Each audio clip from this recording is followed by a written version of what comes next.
1 कोटी रुपये medical एक्सपेंडिचरसाठी reserve करू शकतो. काही आपण फायनान्शियल आपलं हे करू शकतो, जसं गरज असेल तसं आपण करू शकतो. गव्हर्नमेंटला असं करता येत नाही, because it's a public office, they are dealing in to public money, so they have to abide by public financial rules. Government financial rules म्हणतात GFR. तर त्याचा नियम असा असतो की पहिले तुम्हाला बजेट सांगावं लागतं की आमचा JSPM कॉलेजच्या सॅलरीवर किती खर्च होणार आहे. साधारणपणे महिन्याला 20 लाख रुपये.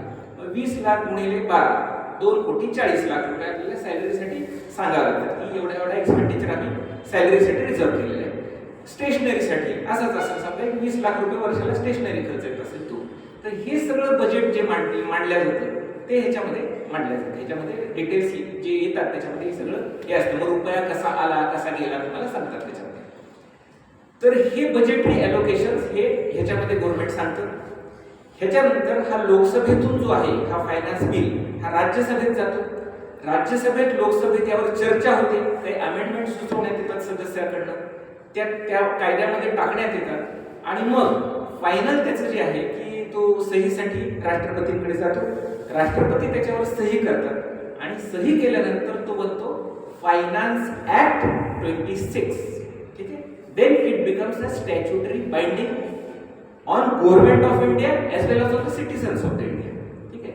तर ही कन्सेप्च्युअल क्लॅरिटी कदाचित तुम्हाला कोणी समजावून सांगितली नसेल, तर ही तुम्हाला आज मी समजावून सांगतो की ही क्लॅरिटी आहे की या गव्हर्नमेंटच्या सिस्टममध्ये बजेटची ही जी पद्धत आहे जी आपल्याला ब्रिटिश काळात घालून दिलेली होती ती अजूनही आपण चालू आहे. काही मॉडिफिकेशन्स करून आपण ती जशाला तशी फॉलो करतो.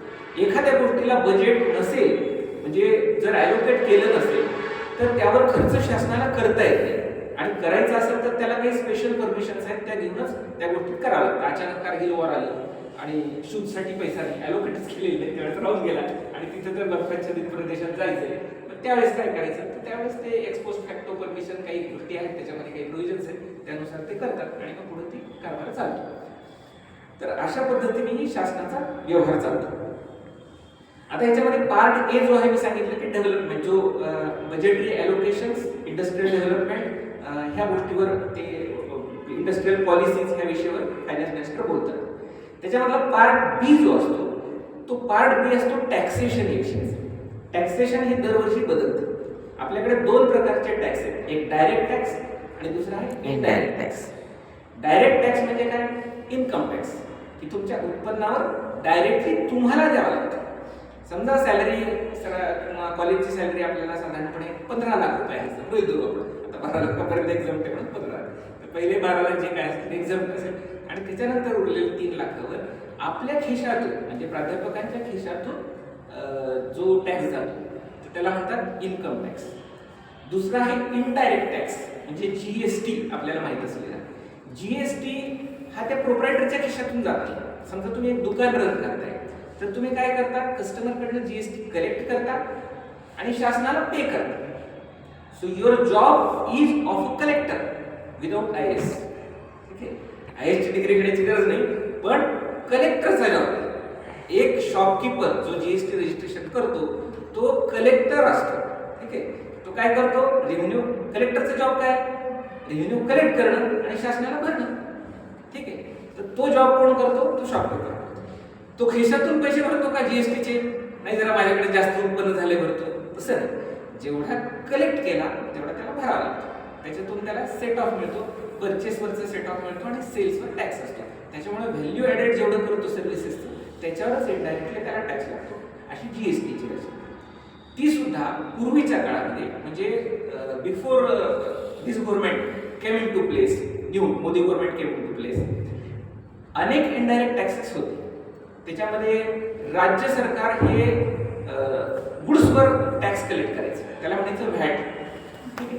आणि केंद्र सरकार जे टॅक्स कलेक्ट करायचं त्याला म्हणायचे सर्व्हिस टॅक्स. ठीक आहे. 2017 मध्ये हे सगळे टॅक्सेशन सबज्युम्ड करण्यात आले आणि GST नावाचा एकच कायदा तयार करण्यात आला. त्याचे 2 स्लॅब आहेत, एक SGST आणि CGST. म्हणजे स्टेट गव्हर्नमेंट सेंट्रल गव्हर्नमेंटची पार्टनरशिप झाली. त्या दोघांनी मिळून घटना बदल केला आणि एकच कायदा अस्तित्वाला GST. त्याच्यामुळे इंडियन इकॉनॉमीमध्ये सिम्प्लिफिकेशन आलं आणि जे आहे की लेव्हल प्लेइंग फील्ड क्रिएट झाले. शिवाय बाहेरचे जे प्रोजेक्ट येतात ते, समजा अमेरिकेतून ऍपलला भारतामध्ये प्रोडक्शन चालू करायचं आहे, तर तामिळनाडूचा टॅक्स रेट वेगळा, महाराष्ट्राचा टॅक्स रेट वेगळा, नॉर्थ ईस्टचा टॅक्स रेट वेगळा, नॉयडाचा टॅक्स रेट वेगळा, अशी परिस्थिती पूर्वी होती. म्हणून 33 स्टेटचे टॅक्सेशनचे अभ्यास त्यांच्या कन्सल्टंटला, चार्टर्ड अकाउंटंटला करावा लागायचा आणि त्यानंतर त्यांना डिसाईड करावं लागायचं की तामिळनाडूला यायचं आपल्याला काही जम्मू काश्मीरमध्ये आपला प्रोजेक्ट टाकायचा आहे. त्याला त्यावेळेस मोदीजी आल्यानंतर, बीजेपी गव्हर्नमेंट आल्यानंतर त्यांनी जो बदल केला त्याच्यात 1 नेशन 1 टॅक्स. ठीक आहे, आता पुढे 1 नेशन 1 इलेक्शन येणार आहे.